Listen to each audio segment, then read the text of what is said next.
Hello，大家好，现在是下午4点15分。有股友就问这只跟定，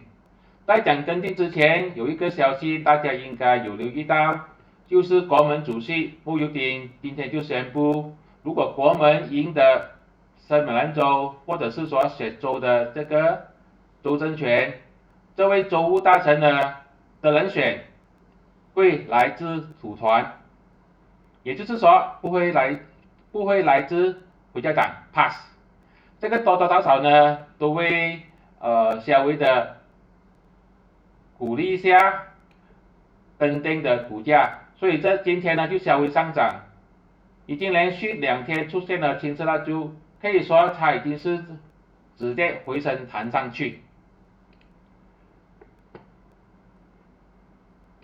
但是筹码主力线跟我讲，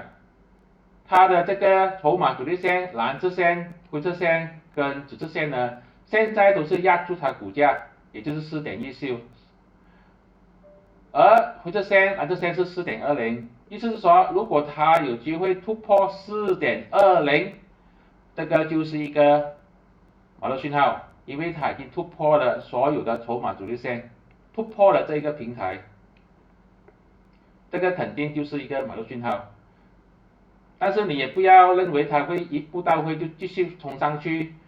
它顶上还是有蛮多的筹码套牢盘，有这个200的均线正在压住它，还是要守一点的，还是要守一下。4.20突破筹码主力线告诉我们是一个买入讯号，但是如果你要更加安全的话呢，你可能要等这个6周选举过后再考虑要不要进场。这里你可以看到呢，这个筹码主力线呢，拿来看这个支撑跟阻力呢，是蛮准确的呀。它现在还是没有突破这些筹码主力线，所以现在才不适合进场，除非它突破4.20，突破所有的筹码主力线，这个呢就可以来判断一个买卖讯号。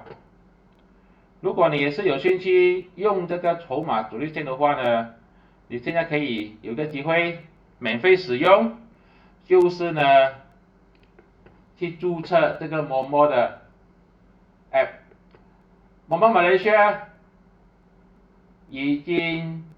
得到马来西亚 XC 的这个 Approval in Principle 的 license， 意思说它未来的2-3个月里面，大家就可以用某某来交易马来西亚的股票。现在呢，它还不允许去开户口，但是呢，已经开放用手机注册。现在你不需要入金，不需要费1分钱，只要通过这个双电论股的连接注册手机号码，你就可以免费使用这个筹码主力线入门指标1个月。这个呢是价值100块、120块的。这个筹码主力线呢，你也不可能从其他的大神里面或者是其他的管道拿到这个指标，因为这个只是双电论股的独门指标。如果你有兴趣的话，你可以点击这个链接，过后呢再去填这个 Google Form， 把你的这个 TradingView 的 ID 写上去，这样呢在3天里面你就会收到我的讯息说，哎，你可以开始使用这个筹码主力线的指标了。过后呢，当这个某某马来西亚可以开始开户可以投资的时候呢，这样呢我会另外的再开一个群组，大家可以在里面一起讨论、一起分享如何用某某马来西亚来投资这些股票。有兴趣的朋友就去填上去吧，谢谢大家。